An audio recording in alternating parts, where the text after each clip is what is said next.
क्या आपने अपनी जिंदगी में किसी ऐसे बंदे को देखा है जिस पे किस्मत इस कदर मेहरबान हो कि वो जिस चीज को हाथ लगाए वो सोना बन जाए। आज इस वीडियो में मैं आप लोगों को ऐसे ही बंदे से मिलवाता हूं। इस बंदे का नाम है बिल मॉर्गन, जो कि ऑस्ट्रेलिया से हैं। एक बार उनका भयंकर एक्सीडेंट हो गया था। जब उन्हें हॉस्पिटलाइज किया गया तो डॉक्टर्स ने उन्हें मृत घोषित कर दिया, लेकिन किस्मत का खेल देखिए, 14 मिनट बाद ही उनकी सांसें चलने लगी। अपने सर्वाइवल को सेलिब्रेट करने के लिए फिर उस बंदे ने स्क्रैच कार्ड खरीदा और जैसी स्क्रैच कार्ड को स्क्रैच किया उस पर $27,000 की कार जीत गया।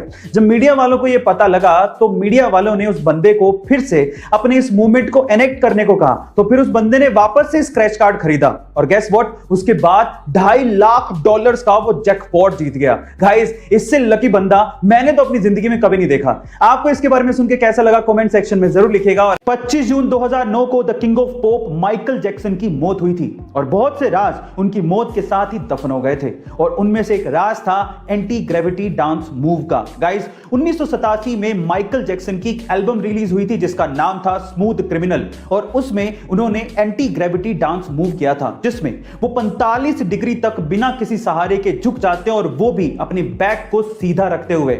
जब ये एल्बम रिलीज हुई थी तो लोगों को विश्वास ही नहीं हुआ, तो फिर एमजे ने यही डांस मूव एक लाइव शो में परफॉर्म करके दिखाया तो लोगों के होश उड़ गए। गाइस, बाद में बहुत से लोगों ने इसे एक ट्रिक कहा, लेकिन आज भी वो डांस मूव किसी के बस की बात नहीं है। Guys, let's write in the chat, we love you MJ. English में कई चीजों के नाम इतने वियर्ड हैं कि जिसे सुनने के बाद आप अपनी हंसी रोक ही नहीं पाओगे। कैसे? एग्जाम्पल देता हूं। जैसे कि इंग्लिश में ह्यूमंस के ग्रुप यानी कि इंसानों की टोली को मोब या क्राउड कहा जाता है, वैसे ही क्या आप जानते हैं कि उल्लुओं की टोली को क्या कहा जाता है?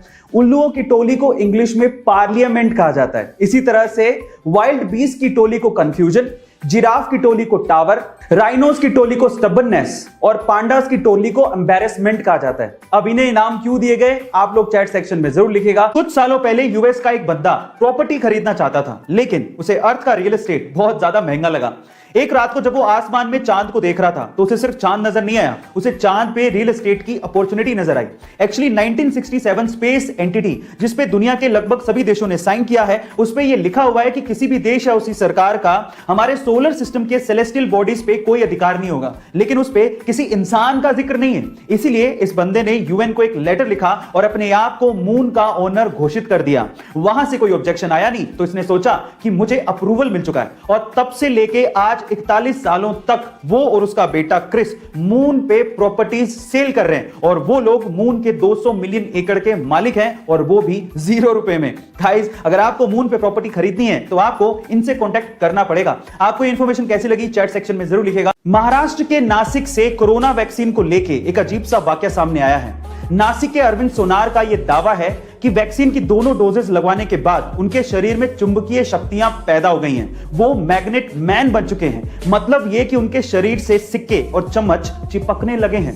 पहले तो उन्हें लगा कि शायद पसीने की वजह से होगा, लेकिन नहाने के बाद जब उन्होंने फिर से ट्राई किया तो सिक्के और चम्मच फिर से वैसे ही चिपकने लगे। पर साथ में अरविंद सोनार ने यह भी कहा कि वैक्सीन लगवाने के बाद उन्हें किसी तरह की कोई प्रॉब्लम नहीं हुई थी। प्रशासन की तरफ से रिएक्शन आया कि इसकी हम पुष्टि नहीं कर सकते, जांच का विषय है। पर यह सच है या अफवाह? आप लोग कमेंट सेक्शन में जरूर लिखिएगा।